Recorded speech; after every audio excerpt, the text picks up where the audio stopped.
नमस्ते दोस्तों, एक बार फिर आपका स्वागत करता हूं मैं अपने इस YouTube चैनल पे, जिसमें आज हम पढ़ेंगे अर्थशास्त्र। अर्थशास्त्र 11th की पुस्तक अर्थशास्त्र में सांख्यिकी का 6ठा अध्याय परिक्षेपण के माप का भाग 2। इसके पहले भाग में हमने असामूहिक आंकड़ों का परास और चतुर्थक विचलन निकालना सीखा था। जहां से मैंने खत्म किया था पिछला वीडियो अर्थशास्त्र का, आज वहीं से शुरू करते हैं। बारंबारता वितरण के लिए परास और चतुर्थक विचलन का परिकलन कैसे करते हैं। एक एग्जाम्पल लिया है मैंने कि किसी कक्षा के 40 छात्रों द्वारा प्राप्त अंक, किसी कक्षा के 40 छात्रों द्वारा प्राप्त अंक। पहले वर्ग अंतराल दे दिया गया 0 से 10, 10 से 20, 20 से 40, 40 से 60, 60 से 90 और छात्रों की संख्या 5, 8, 16, 7 और 4, कुल मिलाकर कितने 40। और इसका संचयी बारंबारता निकाल लिया 5। संचयी बारंबारता कैसे निकालते हैं आपको मालूम है कि पहले बारंबारता में दूसरे वाले बारंबारता को जोड़कर निकालते हैं। तो पहला बारंबारता 5, 5 में 8 जोड़ा तो 13, 13 में 16 जोड़ा तो 29, 29 में 7 जोड़ा तो 36 और 36 में 4 जोड़ा तो 40। अर्थात क्या कि जो संचयी बारंबारता का अंतिम आता है वो कुल संख्या होता है। संचयी बारंबारता निकाल लिया। आपको पता है कि परास कैसे निकालते हैं कि उच्च सीमा घटाओ निम्न सीमा। तो उच्च सीमा कितना है 90 और निम्न सीमा कितना है 0। तो 90 में से 0 घटाया तो परास कितना निकल गया 90। मेन निकालना क्या जरूरी है, सीखना क्या है, चतुर्थक विचलन। चतुर्थक विचलन निकालने के लिए सबसे पहले निकालेंगे Q1। क्या होता है कि चतुर्थक विचलन QD बराबर होता है Q3 माइनस Q1, या नियम लिखा है Q3 माइनस Q1 बटा 2। तो सबसे पहले निकालते हैं Q1 निकालने के लिए नियम क्या है कि L प्लस N बटा 4 माइनस CF बटा F गुने I। तो पहले हम Q1 मापेंगे कैसे, Q1 निकालते कैसे हैं। तो N बटा 2, N क्या है कुल संख्या 40 में 4 से भाग दिया क्योंकि चतुर्थक निकालना है। तो 10 आया जो कि 10 से 20 वर्ग अंतराल में निहित है। 10 से 20 वर्ग अंतराल में कितना निहित है 13, मतलब 10 से तुरंत ज्यादा वाला। तो कितना है 13। तो ये Q1 मात्रक हो गया। अब इसी से लेके हम Q1 निकालेंगे तो L क्या होता है चतुर्थक वर्ग के निम्न सीमा। तो चतुर्थक वर्ग का सीमा क्या है 10 से 20, तो निम्न सीमा कितना हुआ 10। CF क्या है कि चतुर्थक वर्ग के पूर्व वर्ग की संचयी बारंबारता।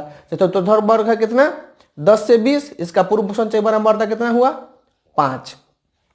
आइए चतुर्थक वर्ग के का अंतराल, तो अंतराल 20 माइनस 10 किए तो कितना आया 10। F क्या है कि चतुर्थक वर्ग की बारंबारता कितना है 8।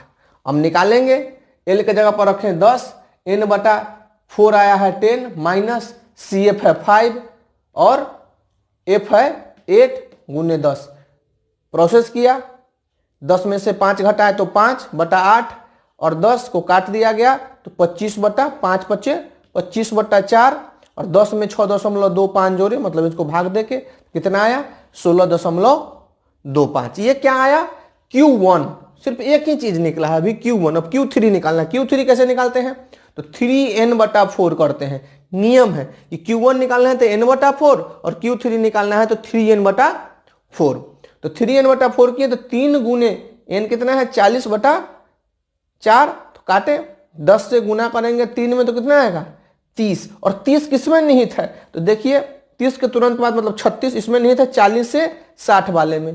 किसमें है 40 से 60 वर्ग अंतराल में निहित है। इसका L कितना होगा, मतलब क्या होता है L चतुर्थक वर्ग का निम्न सीमा। तो निम्न सीमा कितना है इसका 40 है।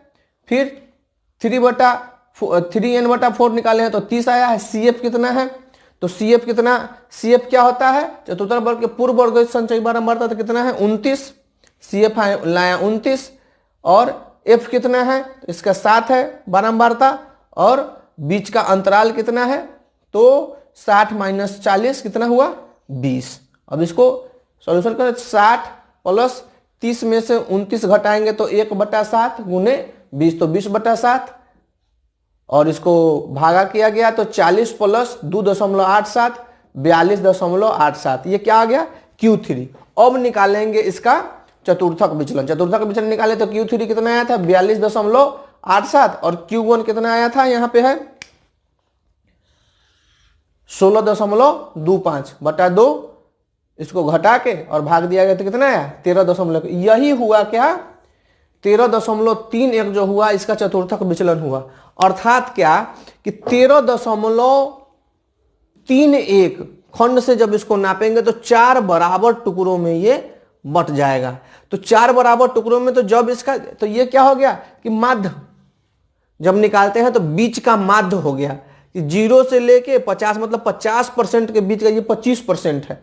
जो भी इसका मान है उसका क्या है ये 25% है और इसी से इसका मान माध्य निकल गया बीच मतलब कम नंबर लाने वालों बच्चों का माध्य तो कितना 13.31 और ज्यादा बच्चों लाने का मान तो ऊपर वाले में जो होता है 50 से ऊपर तो उसका 13.1 करके निकाल देंगे, दो दो जोड़ के तो माध्य निकल जाता है कि तेज बच्चों का और कमजोर बच्चों का। जैसे हम निकालते हैं ना कि कम से कम और ज्यादा से ज्यादा, तो पराशर निकालते हैं कि कम से कम कितना तापमान, ज्यादा से ज्यादा कितना तापमान, तो परास ये बता देता है। चतुर्थक विचलन क्या बता देता है कि माध्य का निम्न में से और उच्च में से ज्यादा निम्न कितना है 50%, 25% और 50%, तो बीच का जो हुआ 50 से लेके 1 से लेके 50 तक के बीच का जो हुआ 25%, तो बता दिया कि निम्न में से कितना, और उच्च बताना है तो 50 से लेके 100 के बीच में तो 75% जो हुआ वो उसका माध्य बता देता है। तो इससे ये फायदे होते हैं। फिर इसके अगले वीडियो में हम पढ़ेंगे माध्य विचलन निकालना। तो आपको ये वीडियो कैसा लगा मुझे कमेंट्स करके जरूर बताइए और अपने दोस्तों के साथ शेयर कीजिए, ज्यादा से ज्यादा पढ़िए और सक्सेस होने के लिए हमारे साथ बने रहिए। तब तक के लिए बहुत बहुत धन्यवाद।